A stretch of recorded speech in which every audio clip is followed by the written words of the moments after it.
मित्रांनो, नुकतंच महाराष्ट्र सरकारनं एस-सी, एस-टी, ओबीसी आणि एकूणच राखीव प्रवर्गातील लोकांसाठी एक अत्यंत महत्वाचा व धक्कादायक निर्णय या ठिकाणी घेतला. तो निर्णय काय आहे हे आपल्या सर्वांनाच या ठिकाणी माहिती आहे. यामध्ये म्हटलं असं आहे, की राखीव प्रवर्गाचा लाभ घेणारे जे लोक आहेत, त्यांना सरकारी नोकरी प्राप्त करायची असेल आणि जर त्यांनी राखीव प्रवर्गाचा लाभ घेतला, तर त्यांना आता खुल्या गटामध्ये प्रवेश देता येणार नाही, प्रवेश घेता येणार नाही. अशा प्रकारची भूमिका महाराष्ट्र सरकारनं नुकतीच या ठिकाणी जाहीर केलेली आहे आणि या संदर्भामध्ये संपूर्ण महाराष्ट्रामध्ये आणि एकूणच जे काही ऍक्टिव्हिटीज आहे आणि जे विद्वान लोक आहेत त्यांच्यामध्ये सातत्यानं चर्चा होताना दिसत आहे. तर आजच्या या सेशनमध्ये थोडस याच संदर्भामध्ये आपण चर्चा करूया आणि हा निर्णय हा महाराष्ट्र सरकारने घेतला त्यातून एस-सी, एस-टी, ओबीसीचं कशा पद्धतीचं नुकसान होत आहे यावर पण आपण इथे या ठिकाणी चर्चा करू. हे नेमकं राजकीय षडयंत्र काय नेमकं आहे त्या सर्व गोष्टींवर आपण चर्चा करूया. मी थोडस तुम्हाला मागे या ठिकाणी घेऊन जातो. लक्षात घ्या, मागे कुठपर्यंत नेणार आहे, खूप मागे नाही. तर लक्षात घ्या, मी तुम्हाला घेऊन जात आहे 1 ऑगस्ट सन 2024च्या सुप्रीम कोर्टाच्या निकालाकडे. 1 ऑगस्ट 2024 ला सुप्रीम कोर्टानं एक निकाल या ठिकाणी दिला आणि त्या निकालामध्ये असं सांगितलं गेलं की आता इथून पुढे या ठिकाणी शेड्यूल कास्ट आणि शेड्यूल ट्राईब हे जे आहेत, शेड्यूल कास्ट आणि त्याचबरोबर या ठिकाणी शेड्यूल ट्राईब यांच्या मध्ये देखील उपवर्गीकरण या ठिकाणी करायला हरकत नाही. यांच्यामध्ये उपवर्गीकरण जे आहे हे उपवर्गीकरण करायला हरकत नाही ची भूमिका या ठिकाणी सुप्रीम कोर्टाने सांगितली. आता जसं ओबीसी मध्ये उपवर्गीकरण झालं तशा प्रकारे आता शेड्यूल कास्ट आणि शेड्यूल ट्राईब यांच्यामध्ये देखील उपवर्गीकरण करा अशा प्रकारची भूमिका सुप्रीम कोर्टानं इथे या ठिकाणी दिली. सुप्रीम कोर्टाचा दुसरा महत्वाचा निकाल असा होता की इथून पुढे शेड्यूल कास्ट आणि शेड्यूल ट्राईब यांना देखील तुम्ही या ठिकाणी क्रीमी लेअरचा क्रायटेरिया इथे या ठिकाणी लावू शकता. काय करू शकता, तर क्रीमी लेअर जे आहे हे क्रीमी लेअर त्यांच्यावर या ठिकाणी लागू करू शकतो. अशी पण भूमिका इथे या ठिकाणी मांडली गेली. यस, त्या 7 जजच्या खंडपीठामध्ये या ठिकाणी महाराष्ट्राचे सुपुत्र असणारे भूषण गवई जे माजी सरन्यायाधीश होते त्यांचा देखील समावेश होता आणि त्यांनी या दोघांनाही मान्यता या ठिकाणी दिली. हो, एस-सी, एस-टीना क्रीमी लेअर लावा आणि एस-सी, एस-टीचं उपवर्गीकरण देखील करा अशा प्रकारची भूमिका सन्माननीय भूषण गवई साहेब यांनी या ठिकाणी देखील मांडली होती आणि आता याच्या अंमलबजावणीला सुरुवात या ठिकाणी होताना आपल्याला दिसून येत आहे. सरकारचं असं सुप्रीम कोर्टाचं असं म्हणणं या ठिकाणी होतं एस-सी, एस-टीच्या उपवर्गीकरणासंदर्भात आणि एस-सी, एस-टीच्या क्रीमी लेअरच्या संदर्भामध्ये त्या राज्य सरकारनं निर्णय या ठिकाणी घ्यावे आणि त्या संदर्भामध्ये महाराष्ट्र सरकारनं जराही उशीर न करता या संदर्भात पटकन निर्णय या ठिकाणी घेतला. तो बाब अशी आहे की या महाराष्ट्र सरकारकडे ना तुमच्या एस-सी, एस-टी उपवर्गीकरणाच्या संदर्भात कोणता इम्पेरियल डेटा आहे, तर त्यांनी कसल्याही प्रकारचा डेटा उपलब्ध नसतानाही समिती गठीत त्या ठिकाणी केली. यस, त्या समितीचं नाव होतं न्यायमूर्ती बदर समिती. लक्षात घ्या, न्यायमूर्ती बदर समितीची स्थापना ही या ठिकाणी लगेच महाराष्ट्र सरकारने या ठिकाणी केली आणि त्यानुसार सुद्धा एस-सी, एस-टी मध्ये उपवर्गीकरण करण्याच्या संदर्भामध्ये सध्या महाराष्ट्रामध्ये जोरदार चर्चा या ठिकाणी सुरू आहे. हा मुद्दा या ठिकाणी लक्षात असू द्या. तर लक्षात घ्या की या संदर्भात सरकारनं आदेश या ठिकाणी जाहीर केले किंवा सरकारने या ठिकाणी लोकांना सांगितलं की तुम्हाला एस-सी, एस-टी उपवर्गीकरणाच्या संदर्भात काय काय वाटतं त्याबद्दल तुम्ही तुमच्या प्रतिक्रिया, तक्रारी, निषेध काय जे आहे ते या ठिकाणी ईमेलच्या द्वारे आमच्यापर्यंत या ठिकाणी पोहोचवा. आता या बदर समितीनं काय नेमका अहवाल दिला हा पब्लिकली जाहीर केलेला नाहीये, कोणालाच माहित नाहीये तो. आणि तसं असताना देखील तुम्ही या ठिकाणी इथं उपवर्गीकरणाच्या संदर्भात लोकांच्या तक्रारी घेत आहे ही निषेधार्ह बाब आपल्याला पहिल्यांदा इथं मानावी लागेल. तरी देखील लक्षात असू द्या, उपवर्गीकरणाच्या संदर्भामध्ये जर आपण विचार केला तर महाराष्ट्रामध्ये ज्या शेड्यूल कास्टमध्ये 59 जमाती आहे जाती आहेत त्यापैकी एक जमात किंवा एक जात जी आहे ती म्हणजे मातंग. ही समाज किंवा हा समुदाय जो आहे हा अनेक वर्षांपासून हा शेड्यूल कास्टच्या उपवर्गीकरणाची मागणी करत आलेला आहे आणि आम्हाला 8% रिझर्वेशन या ठिकाणी दिलं गेलं पाहिजे या प्रकारची भूमिका घेताना आपल्याला पाहायला भेटतात. तर लक्षात घ्या, उपवर्गीकरणाच्या संदर्भामध्ये एक अशी शक्कल या ठिकाणी लावली जाते की शेड्यूल कास्टचं रिझर्वेशन सगळं जे आहे ते पुढारलेल्या जातींनी लाटलं शेड्यूल कास्टमध्ये ज्या पुढारलेल्या जाती आहेत, मग त्यामध्ये बौद्ध समाज आहे आणि दुसऱ्या ठिकाणी चर्मकार समाज आहे. तर यांनीच शेड्यूल कास्टचं सारं रिझर्वेशन या ठिकाणी लाटलं आहे आणि बाकीच्या लोकांना, बाकीच्या ज्या काही अनुसूचित जातीमधल्या जाती आहेत त्यांना रिझर्वेशन मिळत नाहीये. अशा प्रकारची भूमिका इथे या ठिकाणी मांडली गेली. यामध्ये अशी पण भूमिका पुढे येताना दिसून येतात की कुटुंबातील एकाच व्यक्तीला जर सरकारी नोकरी मिळाली तर बाकीच्यांना किंवा त्याच्या नंतरच्या पिढ्यांना द्यायची आवश्यकता नाही. अशी पण काही शक्कल काही लोकांनी आणली. चला आपण उपवर्गीकरणाच्या संदर्भातच थोडंसं या ठिकाणी चर्चा करूया. मुद्दा नीट असा आहे की पुढारलेल्या जातींनी रिझर्वेशनचा फायदा या ठिकाणी घेतला आणि मागे पडलेल्या जातींना रिझर्वेशनचा फायदा घेता आला नाही. अशा प्रकारची जी बोंब या ठिकाणी आहे त्यामध्ये मला पहिल्यांदाच या ठिकाणी हे सांगायचंय, रिझर्वेशन पॉलिसी नेमकी आली कुठून, कशा पद्धतीचं या ठिकाणी झालं ते थोडंसं आपण इतिहासातून पाहूया. तर लक्षात घ्या, एससी एसटी जे आहे, तर या एससी एसटीच्या संदर्भात रिझर्वेशन पॉलिसी आली ती 1935च्या या ठिकाणी भारत सरकार कायदा यामधनं या ठिकाणी आलेली आहे. तर लक्षात घ्या, 1935च्या भारत ऍक्ट नुसार, इंडिया ऍक्ट नुसार या पद्धतीचा या ठिकाणी एससी एसटीच्या संदर्भात सर्वात पहिल्यांदा अनुसूची निर्माण करण्यात आली आणि भारतीय संविधान जेव्हा लागू झालं तेव्हा या एससी एसटींना या ठिकाणी रिझर्वेशन दिलं गेलं. घटनात्मक ते रिझर्वेशन आहे आणि त्या संवैधानिक रिझर्वेशन एससी एसटींना सुरुवातीपासून म्हणजेच भारतीय संविधान लागू झाल्यापासून या ठिकाणी आलं. परंतु मुद्दा नीट या ठिकाणी लक्षात असू द्या, हे रिझर्वेशन लगेच असं मिळालं का? तर लक्षात घ्या, यासाठी हे रिझर्वेशन मिळण्यासाठी एससी एसटींचं एकूणच सर्वांगीण उत्थान करण्याच्यासाठी फुले शाहू आंबेडकरांनी 108 वर्षांचा जीवन संघर्ष या ठिकाणी लढलेला आहे.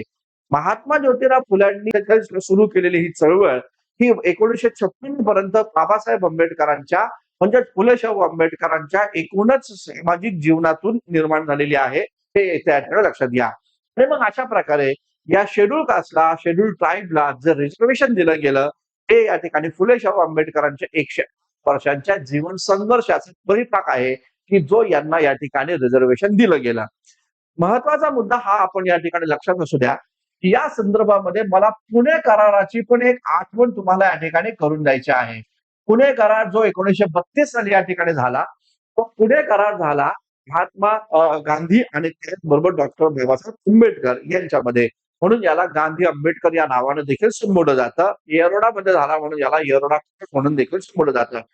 पुणे करारामध्ये एक अत्यंत महत्वाची तरतूद होती, हा मुद्दा लक्षात घ्या. पुणे करारामध्ये काय सांगितलं गेलं होतं की शेड्यूल कास्टला रिझर्वेशन या ठिकाणी दिलं जाईल सरकारी नोकऱ्यांमध्ये. मात्र ते सरकारी नोकऱ्यांमध्ये जर त्यांना आरक्षण या ठिकाणी प्राप्त करायचं असेल तर त्याच्यासाठी त्यांनी काय करायला हवं, तर त्याचा बेसिक क्रायटेरिया त्यांनी पूर्ण करायला हवा. म्हणजेच त्यांनी काय केलं पाहिजे, तर शैक्षणिक पात्रता जी आहे ही शैक्षणिक पात्रता त्यांनी ती या ठिकाणी पूर्ण करायला हवी. अशा प्रकारची भूमिका पुणे करारामध्ये या ठिकाणी आहे. म्हणजे मुद्दा नीट लक्षात असू द्या, तुम्हाला रिझर्वेशनचा फायदा तेव्हाच उचलता येणार आहे जेव्हा तुमच्याकडे एक शैक्षणिक पात्रता या ठिकाणी असेल. शैक्षणिक पात्रता नाही आणि तुम्ही एससी एसटी मध्ये जन्माला आला तर तुम्हाला आरक्षणाचा फायदा होईल का, तर नक्कीच नाही होणार, हे लक्षात घ्या. आता बघा, नीट समजून घ्या, एससी एसटी आणि ओबीसी या प्रवर्गामध्ये ज्या ज्या लोकांनी हा बेसिक क्रायटेरिया कंप्लीट केला त्या लोकांना कुठे ना कुठेतरी रिझर्वेशनचा फायदा झालेला आहे. हा मुद्दा या ठिकाणी लक्षात घ्या. तर म्हणजेच काय, तुम्हाला आरक्षण प्राप्त करायचं असेल तर आधी शिक्षण घ्यावं लागतं. शिक्षण घेतलं की आरक्षण घेतलं की सरकारी नोकरी. अशा प्रकारची जी संकल्पना, अशा प्रकारची जी भूमिका आहे ते इथे या ठिकाणी लक्षात घ्या. मात्र शैक्षणिक पात्रता जर तुम्ही या ठिकाणी तुमची नसेल तर तुम्हाला आरक्षण आणि सरकारी नोकरी मिळणार नाही. मुद्दा नीट लक्षात घ्या. शेड्यूल कास्ट, शेड्यूल ट्राईब आणि ओबीसी या प्रवर्गातील लोकांनी स्वतःला शैक्षणिक दृष्ट्या सक्षम बनवलं आणि स्वतःला शैक्षणिक दृष्ट्या सक्षम बनवल्यानंतर त्यांनी रिझर्वेशनचा फायदा घेतला आणि स्वतःची प्रगती या ठिकाणी त्यांनी करून घेतली. तरी देखील शेड्यूल कास्ट, शेड्यूल ट्राईब आणि ओबीसी मध्ये असे काही समूह घटक आहे की ज्यांनी या ठिकाणी या प्रकारचा रिझर्वेशनचा फायदा घेतला नाही, ते अजूनही मागे पडलेले आहेत. हे या ठिकाणी सत्य आहे, हे लक्षात असू द्या. परंतु जर जे मागे लोक आहेत, एससी, एसटी, ओबीसी मध्ये मागे पडलेले जे लोक आहे, ते मागे पडलेले लोक यांना पुढे आणण्यासाठीच तर राज्य सरकारे असतात. या मागे पडलेल्या लोकांना पुढे नेण्यासाठीच तर राज्य सरकार असतं. राज्य सरकारची भूमिका काय आहे? कल्याणकारी राज्य निर्माण करणं. जर राज्य सरकारची जबाबदारी आहे कल्याणकारी राज्य करणं, तर मग मला सांगा, शेड्यूल कास्ट, शेड्यूल ट्राईब आणि ओबीसी मध्ये मागे पडलेल्या लोकांसाठी काय केलं पाहिजे? तर सरकारने या ठिकाणी त्यांच्यासाठी योजना निर्माण करायला हव्या, त्यांच्यासाठी या ठिकाणी प्लॅनिंग करायला हवं आणि या मागे पडलेल्या जातींना पुढे कसं आणता येईल याच्यासाठी प्रयत्न करायला हवा. मात्र सरकार काय करतंय, तर सरकार स्वतःवरची जबाबदारी ही झटकतंय आणि जाती-जातीमध्ये भांडण लावण्यासाठी या प्रकारच्या उपवर्गीकरणाचं या ठिकाणी षडयंत्र या ठिकाणी रचतंय आणि त्यातून मग काय आता होतंय, महाराष्ट्रातील जातीय सलोखा हा इथे या ठिकाणी कुठे ना कुठेतरी त्याला ठेच पोहोचताना आपल्याला या ठिकाणी पाहायला भेटतं. मला हे सांगायचं, उपवर्गीकरणाच्या बाजूने जे लोक, जे कार्यकर्ते, जे समुदाय आता इथे या ठिकाणी आहेत, त्या उपवर्गीकरणाच्या बाजूने असणाऱ्या लोकांनी आधी या ठिकाणी आपल्या समुदायांमध्ये एक शैक्षणिक चळवळ इथे या ठिकाणी राबवणं खूप जास्त गरजेचं आहे. ती शैक्षणिक चळवळ जर तुम्ही राबवली, तरच या ठिकाणी आरक्षणाचा फायदा तुम्हाला या ठिकाणी घेता येऊ शकतो, हा लक्षात घ्या. तुमच्या जातीतल्या लोकांनी देखील ज्यांनी आरक्षण या ठिकाणी घेतलं आणि कुठेतरी प्राध्यापक म्हणून कामाला लागले, कुठेतरी सायंटिस्ट म्हणून कामाला लागले, कुठेतरी मोठमोठ्या पदांवर, छोट्या मोठ्या पदांवर का होईना ते कामाला लागले, त्यांना विचारा, तुम्ही शिक्षण घेतलं नव्हतं का? तर शिक्षण त्यांनी घेतलं होतं. शिक्षण घेतल्यानंतरच त्यांना ते पोस्ट या ठिकाणी मिळाली, ती जागा या ठिकाणी मिळाली आणि त्यामुळं आपल्या अपयशाचं खापर दुसऱ्यांवर फोडणं, यातून आपला आत्मघात या ठिकाणी होईल, हा महत्वाचा मुद्दा या ठिकाणी लक्षात घ्या. मी आता माझ्या दुसऱ्या मुद्द्याकडे या ठिकाणी वळत आहे, हे लक्षात घ्या. आता लक्षात घ्या, चला मान्य करू आपण उपवर्गीकरण झालंच आणि ते होणार पण आहे. लक्षात घ्या. झालंच आणि ते होणार पण आहे. उपवर्गीकरण झालं तर त्यांचा म्हणजे सरकारचा दुसरा मोर्चा आहे तो म्हणजे क्रिमी लेअरकडे जाण्याचा. म्हणजे एससी-एसटी मध्ये क्रिमी लेअर या ठिकाणी लावण्याच्या संदर्भात. तर लक्षात घ्या, एससी-एसटी मध्ये जे पुढारलेले लोक आहेत, क्रिमी लेअरचा अर्थ काय? तर असे एससी-एसटी मधले लोक की ज्यांचं उत्पन्न अमुक एका मर्यादेच्या पुढे गेलेलं आहे, त्या लोकांना आता एससी-एसटीचं रिझर्वेशन पण घेता येणार नाही. जसं ओबीसींच्या षडयंत्र रचलं इंदिरा साहनी केसच्या माध्यमातून, तशाच प्रकारचं क्रिमी लेअर आता इथे एससी-एसटी न लागू करा. सुप्रीम कोर्टाचे आदेश आहेत म्हणून सरकार म्हणे आम्ही काय करणार, सुप्रीम कोर्टाने सांगितलंय. म्हणून त्या पद्धतीनं एकदा उपवर्गीकरण झालं की त्यांचा दुसरा मोर्चा आहे तो म्हणजे क्रिमी लेअरकडे या ठिकाणी जाणं. आणि मग लक्षात घ्या, जर का क्रिमी लेअर या ठिकाणी लावलं एससी-एसटीने किंवा उपवर्गीकरण लावलं की क्रिमी लेअर पण होणार आहे. क्रिमी लेअर जर का या ठिकाणी लावलं तर लक्षात घ्या, रिझर्वेशन जे मिळते आपल्याला ते कशाच्या आधारावर मिळते, तर सामाजिक दृष्ट्या मागास असलेल्या लोकांना रिझर्वेशनची तरतूद आहे. मात्र जर क्रिमी लेअर जर या ठिकाणी लावलं तर तो क्रायटेरिया बदलून तो या ठिकाणी कसा राहणार आहे, आर्थिकतेच्या आधारावर या ठिकाणी राहणार आहे. म्हणजे ज्यांचं उत्पन्न कमी, मग तुम्ही एससी मध्ये जन्माला या, एसटी मध्ये जन्माला या, ओबीसी मध्ये जन्माला या किंवा अन्य कोणत्याही गटामध्ये जन्माला या. जर तुमचं आर्थिक उत्पन्न कमी, तर तुम्हाला या ठिकाणी रिझर्वेशन, अदरवाईज नाही.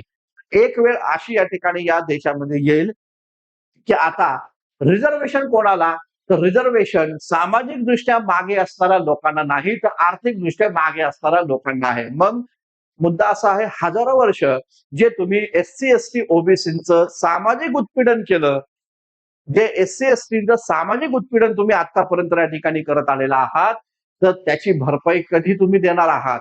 मग मला तुम्ही या ठिकाणी सांगा, त्या ठिकाणी देशाला देश स्वतंत्र झाला 70-75 वर्ष पूर्ण होऊन आणि या 70-75 वर्षामध्ये एससी-एसटी, ओबीसी मधले काही समूह घटक ज्यांची संख्या 5% पण नाही, ते 4 चाक्यांमध्ये फिरू लागले, बंगल्यांमध्ये राहू लागले, चांगलं जीवन जगू लागले, की त्यांचं रिझर्वेशन समाप्त करा. अशा प्रकारची ओरड या भारतामध्ये या ठिकाणी होताना आपल्याला दिसून येत आहे. हे षडयंत्र आहे, हे थोडंसं आपण लक्षात ठेवणं गरजेचं आहे. आणि त्यामुळं उपवर्गीकरणाच्या संदर्भात आवाज उठवणाऱ्या लोकांनी पुढे सावध राहा. उपवर्गीकरण लागू झालं की क्रिमी लेअर पण लागू होणार आहे. आणि आता महाराष्ट्र सरकारच्या या आपल्या निर्णयाकडे या ठिकाणी येऊया. तर लक्षात घ्या, महाराष्ट्र सरकारचा हा जो निकाल आपल्याला पाहायला भेटतो काल परवा झालेला, त्या निकालामध्ये काय सांगितलेलं आहे? त्या निकालामध्ये सांगितलं तुम्ही एससी असताल, एसटी असताल, ओबीसी असताल, ईडब्ल्यूएस असताल किंवा अन्य कोणतेही समूहघटक असताल, म्हणजे रिझर्वेशन घेणारे, जर तुम्ही राखीव प्रवर्गाचा लाभ जर या ठिकाणी घेतला, तर तुम्हाला या ठिकाणी ओपन गटामध्ये या ठिकाणी प्रवेश दिला जाणार नाही. ओपन गटाची जागा तुम्ही या ठिकाणी प्राप्त करू शकणार नाही जर तुम्ही याचा लाभ घेतला तर. ओपनवाल्यांनी जास्त खुश होऊ नये लक्षात घ्या. विषय काय आहे तो नीट समजून घ्या. लक्षात घ्या, हा खुला गट म्हणजे काय आहे? खुला गट काय आहे याची डेफिनेशन नीट या ठिकाणी समजून घ्या. खुला गट काय आहे? हा खुला गट सर्वांसाठी खुला आहे. काय मी म्हणतोय? खुला गटाचा अर्थ काय आहे? सर्वांसाठी तो खुला आहे. तो जे रिझर्वेशन घेत नाही अशांसाठी तर आहेच आहे. परंतु एससी साठी पण खुला आहे, एसटी साठी पण खुला आहे, ओबीसी साठी पण खुला आहे, ईडब्ल्यूएस साठी पण खुला आहे आणि जे आमचे मराठा बांधव आता या ठिकाणी कुणबीचं प्रमाणपत्र घेऊन जे काही रिझर्वेशनचा बेनिफिट उचलू पाहत आहे, त्यांच्यासाठी पण या ठिकाणी खुला आहे. हा खुला गट कोणत्या एका विशिष्ट वर्गासाठी राखीव नाही. मुद्दा नीट लक्षात असू द्या. हा खुला गट कोणत्या एका विशिष्ट वर्गासाठी राखीव नाही, हा सर्वांसाठी खुला आहे. मात्र महाराष्ट्र सरकारनं आता तो तुमच्यासाठी बंद केलेला आहे. याचाच अर्थ काय आहे? याचाच अर्थ सामाजिक न्याय जो आहे हा इथे या ठिकाणी मारण्याचं काम इथे या ठिकाणी सरकारनं या निर्णयाच्या द्वारे या ठिकाणी केलेला आहे. हा मुद्दा या ठिकाणी लक्षात घ्या. तर तुमच्यातील बरेच लोक म्हणजे सुप्रीम कोर्टाचा आदेश आहे, न्यायालयाचा आदेश आहे, एकदम बरोबर आहे. न्यायालयाचा आदेश आहे, न्यायालयाचा सन्मान आहे, सगळं काही मान्य आहे. परंतु महाराष्ट्र हा फुले शाहू आंबेडकरांची धरती, त्याची कर्मभूमी फुले शाहू आंबेडकरांची कर्मभूमी ही महाराष्ट्र आहे. छत्रपती शिवाजी महाराजांनी या महाराष्ट्रात राज्य केलं, समतेची चळवळ उभी करून त्यांनी समतेचा विचार या महाराष्ट्राला दिला. महाराष्ट्र धर्म इथे या ठिकाणी सांगितला. अशा महाराष्ट्रामध्ये मागे पडलेल्या लोकांना आणखीन मागे नेण्याचा कसा कार्यक्रम इथे या ठिकाणी आखला जावा याचा प्रयत्न आपले राज्यकर्ते इथे या ठिकाणी करताना एकंदरीत दिसून येत आहे, हे लक्षात असू द्या. तर यामुळे होणार काय आहे? तर यामुळे लक्षात घ्या, एससी एसटी ओबीसी मधले जे हुशार लोक आहेत त्यांना ओपन मधल्या सीट्स मिळणार नाही. पहिला मुद्दा. एससी एसटी ओबीसी मधले जे हुशार लोक आहेत त्यांना ओपन मधल्या सीट्स मिळणार नाही.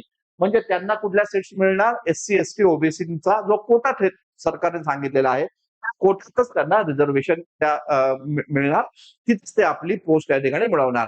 यामुळे काय होणार? याचा कट ऑफ या ठिकाणी वाढणार, याचं मेरिट जे आहे हे याचं मेरिट या ठिकाणी हाय जाणार आणि हे ओपनचं मेरिट जे आहे ते या ठिकाणी कमी असणार आहे.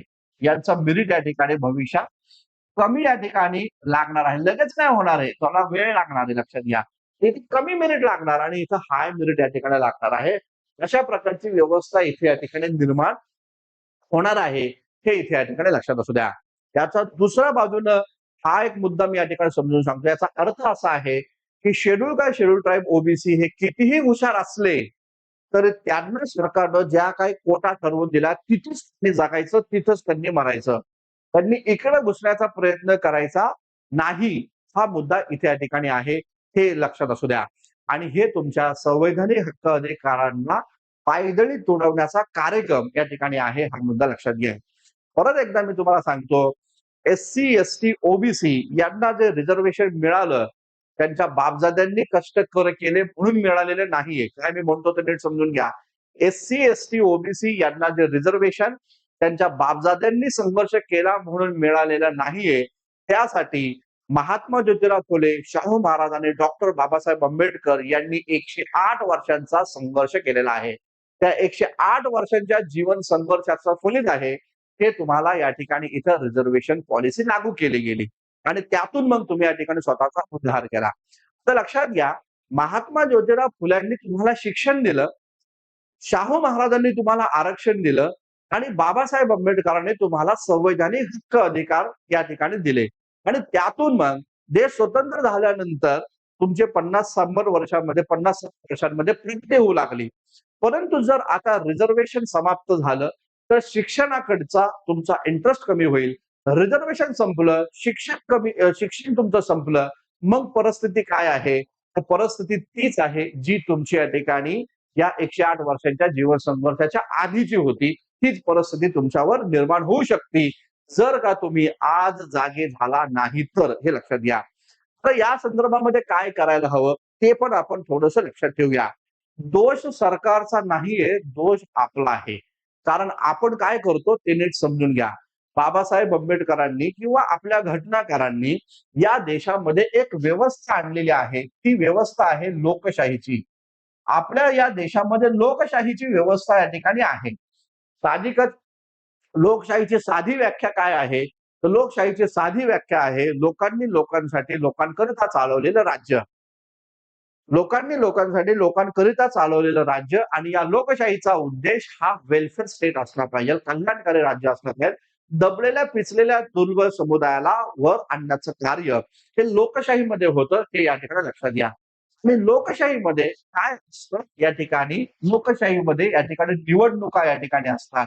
आणि या ज्या निवडणुका या ठिकाणी असतात, या दर 5 वर्षांनी होत असतात. दर 5 वर्षांनी होत असतात. जर का घटनाकारांनी ही व्यवस्था करून ठेवलेली आहे, बाबासाहेब आंबेडकरांनी ही संविधानामध्ये व्यवस्था करून ठेवलेली आहे. जर तुमच्या मताचे सरकार नसेल, तर ते सरकार बदलण्याचा अधिकार पुढच्या 5 वर्षांनी तुम्हाला इथे या ठिकाणी दिला आहे, हे लक्षात घ्या. हा घटना अधिकार आहे तुमचा, की जर हे सरकार असं वाटतंय तुम्हाला, की आमचे संवैधानिक हक्क अधिकार या ठिकाणी दडपून टाकत आहे, आमचे हक्क अधिकार या ठिकाणी मारून टाकत आहेत, तर पुढील 5 वर्षांच्या निवडणुकांमध्ये तुम्हाला स्वतःचं मत या ठिकाणी देऊन तुम्हाला तुमच्या मताचे लोक सत्तेमध्ये आणण्याचे अधिकार हा घटनाकारांना दिलेला आहे. कारण या देशामध्ये one man, one vote and one value आहे, हे लक्षात असू द्या. आणि त्यामुळं तुमच्या मताची किंमत जी आहे, ही जोपर्यंत तुम्हाला समजत नाही, तोपर्यंत तुमची व्यवस्था ही अशाच पद्धतीची राहणार आहे. संवैधानिक हक्क अधिकार हळूहळू कमी कमी होणार आहे आणि हे सगळे संवैधानिक अधिकार एकदा का कमी झाले, तुमची सगळी व्यवस्था, तुमची सगळी चळवळ जर का समाप्त झाली, तर घटना बदलण्यासाठी पण फारसा काही वेळ लागत नाहीये. हा पण मुद्दा लक्षात घ्या. आणि म्हणून मग मला हे सांगायचं मित्रांनो, जागृत व्हा. तुम्ही काय करता?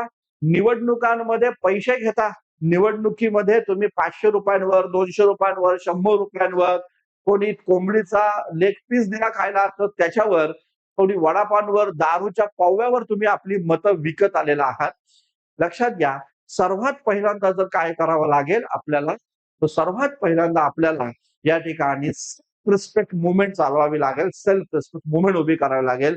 निवडणुकीमध्ये जे आपले आया-बहिणी आहे आणि जे आपले बुजुर्ग लोक देखील निवडणुकीमध्ये मध्ये मतं विकतात.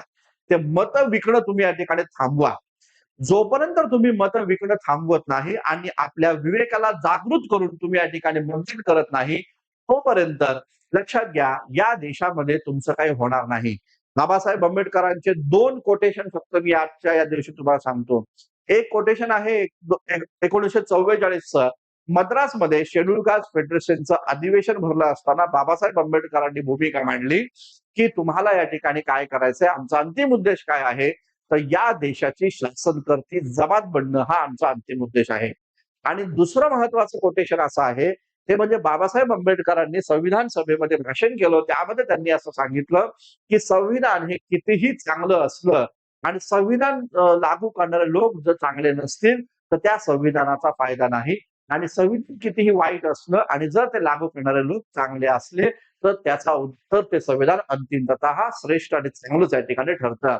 आणि त्यामुळे लक्षात घ्या, का बरं बाबासाहेब आंबेडकरांनी ही व्यवस्था मांडली, का बरं ही भूमिका मांडली, त्याचं कारण असं आहे, की जर तुम्हाला असं वाटत असेल, की हो त्यांचं खरंच संवैधानिक हक्क अधिकार हे समाप्त होताना दिसतात, तुमच्या पिढ्या उद्ध्वस्त होताना दिसतात, तुमच्या विरोधात षडयंत्र करून आमचे कवच कुंडली ही नष्ट करण्याच्या संदर्भामध्ये चर्चा होत आहे. का आपल्याला इथे या ठिकाणी जागृत झालं पाहिजे आणि बाबासाहेब आंबेडकरांनी सांगितल्याप्रमाणे शासन जमात बनण्याचा प्रवास आपल्याला करावा लागेल, हे लक्षात घ्या. परंतु त्याआधी सर्वात पहिल्यांदा तुम्हाला या ठिकाणी काय करावं लागेल?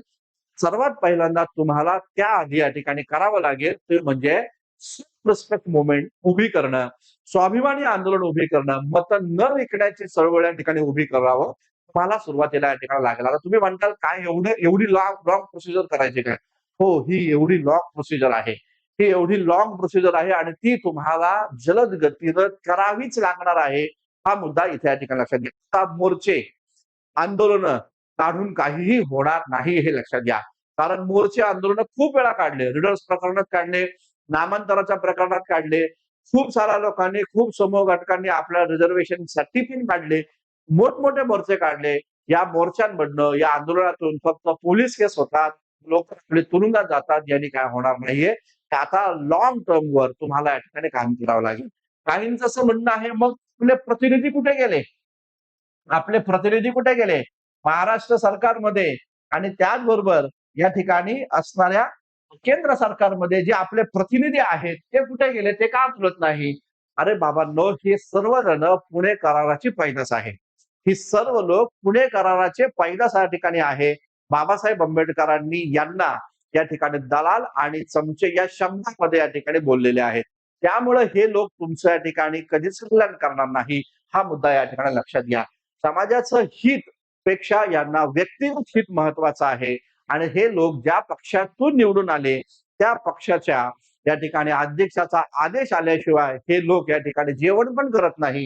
अशी व्यवस्था या एससी, एसटी, ओबीसीतील या ठिकाणी लोकप्रतिनिधींची आहे. हे खरे तुमचे प्रतिनिधी नाही, तर हे चमच्या युगाची पैदास या ठिकाणी आहे, हे लक्षात घ्या. आणि त्यामुळं हे आंदोलन हे तुम्हाला तुमच्या हातात घ्यावं लागणार आहे. शेवटी लक्षात घ्या, जर का समाज हा लाचार असेल, तर नेता हा लाचार निर्माण होतो. जर का समाज स्वाभिमानी असेल, तर समाज हा या ठिकाणी स्वाभिमानीच निर्माण या ठिकाणी होतो आणि त्याचबरोबर नेता पण स्वाभिमानीच या ठिकाणी निर्माण होतो. आणि त्यामुळं आधी तर स्वाभिमानी समाज बनवा आणि त्यानंतर मग स्वाभिमानी नेता त्यातून या ठिकाणी निर्माण होईल, हे लक्षात घ्या. आणि म्हणून मग आपल्याला आता इथून पुढे सतत होणं गरजेचं आहे. एससी, एसटी, ओबीसीच्या राजकीय आणि संवैधानिक हक्क अधिकारांसाठी जर का आपण आता जागृत नाही झालो, कदाचित भविष्यामध्ये याही पेक्षा खतरनाक निर्णय, याही पेक्षा या ठिकाणी वेगवेगळे निर्णय तुम्हाला या ठिकाणी बघावे लागतील. निर्णय घेत असताना एससी, एसटी, ओबीसी आणि ईडब्ल्यूएस आणि जे काही रिझर्वेशन दिलेले जे काही समूह घटक आहे, त्यांचा विचार केला गेलेला नाहीये. सामाजिक न्यायालय इथे या ठिकाणी काळिमा फासण्याचं काम इथे या ठिकाणी केलेलं आहे, असा आपल्याला यातून अर्थ या ठिकाणी दिसून येतो. आणि म्हणून मग लक्षात घ्या आणि एक तर गोष्ट लक्षात घ्या. मला सांगा, महाराष्ट्र सरकारने हा जो काही निर्णय घेतला, हा निर्णय घेण्याच्या आधी महाराष्ट्र सरकारनं हे जाहीर करणं गरजेचं आहे, की हो, एससी, एसटी, ओबीसी आणि त्याचबरोबर ईडब्ल्यूएस घेऊया आपण त्यांना. ते आता आपले मित्रच झालेले आहेत, कारण ते या घटकामध्ये आलेत. तर एससी, एसटी, ओबीसी हा जो प्रवर्ग आहे, या प्रवर्गाचं तुम्ही रिझर्वेशन जे आहे, त्याचा बॅकलॉग जो आहे तो भरलाय का? या एससी, एसटी, ओबीसीचा जो काही बॅकलॉग या ठिकाणी आहे, तो बॅकलॉग तुम्ही भरलाय का रे आतापर्यंत? मला फक्त महाराष्ट्र सरकारला एवढंच सांगायचं, 10 वर्षांचा बॅकलॉग त्याचा तुम्ही या ठिकाणी वृत्तांत द्या. हा 10 वर्षामध्ये आमचं सरकार होतं. या 10 वर्षामध्ये आम्ही एवढा बॅकलॉग कंप्लीट केलाय. आता सगळा बॅकलॉग या ठिकाणी संपलाय. लक्षात या देशाला स्वातंत्र्य होऊन 70-75 वर्ष झाली. तुम्ही एससी, एसटी, ओबीसीचा मग ते कोणतंही सरकार असू द्या, या एससी, एसटी, ओबीसीचा बॅकलॉगच भरला नाही. तुम्ही या ठिकाणी एससी, एसटीचा उमेदवार हा त्या पदाला पात्र नाही म्हणून ओपनच्या जागा, ओपनच्या लोकांना भरती केलं. आणि मग अशा परिस्थितीमध्ये एससी, एसटी, ओबीसीचा बॅकलॉगच तुम्ही या ठिकाणी भरलेला नाहीये. आणि असं असताना आता त्यांचा ओपनमध्ये जाणारा जो प्रवेश होता, तो देखील तुम्ही या ठिकाणी रद्द करून ठेवताय. हे लक्षात असू द्या. त्यामुळं आता इथं सरकारनं जी काही मेख मारलेली आहे, त्या मेखला प्रत्युत्तर हा या ठिकाणी मोर्चे, आंदोलन यातून या ठिकाणी नाहीये. तर या पद्धतीची लाँग टर्म लढाई ही या ठिकाणी उभी करावी लागेल. कारण लाँग टर्म लढाई जी आहे, ती या ठिकाणी कायमस्वरूपी टिकणारी या ठिकाणी असते. मोर्चा आंदोलनातून या ठिकाणी ते होणार नाहीये, हे पण या ठिकाणी लक्षात असू द्या. त्यामुळं अशा प्रकारे त्या ठिकाणी कायदा व सुव्यवस्था हाती न घेता आपण या ठिकाणी इथं संघटित होणं गरजेचं आहे आणि त्या पद्धतीनं समाजाला सर्वात पहिल्यांदा न विकाऊ समाज बनवावं लागणार आहे, हे लक्षात असू द्या. निवडणुकांमध्ये पैसे घेऊन मतदान करून करणारे लोक जे आहेत, याचमुळं ही व्यवस्था तुमच्यावर येऊन ठेपलेली आहे, ही वेळ तुमच्यावर येऊन ठेपलेली आहे. हा मुद्दा या ठिकाणी लक्षात घ्या. मित्रांनो, बस आजच्या या दिवशी एवढंच फक्त सांगायचं होतं. सतर्क राहा, सावधान राहा. आपल्या संवैधानिक हक्क अधिकारांप्रती तुम्ही आपल्या कुटुंबाला, आपल्या मित्रांना आणि आपल्या समूह घटकांना जागृत या ठिकाणी करा. उपवर्गीकरणाच्या संदर्भामध्ये पुन्हा एक मुद्दा या ठिकाणी लक्षात घ्या. उपवर्गीकरण या ठिकाणी होईल, नाही होईल हा नंतरचा प्रश्न. आधी रिझर्व्हेशन वाचवा, नंतर बाकीचं काय आहे ते या ठिकाणी लढा. एवढंच फक्त आजच्या या दिवशी मला सांगायचंय. धन्यवाद. Thank you very much.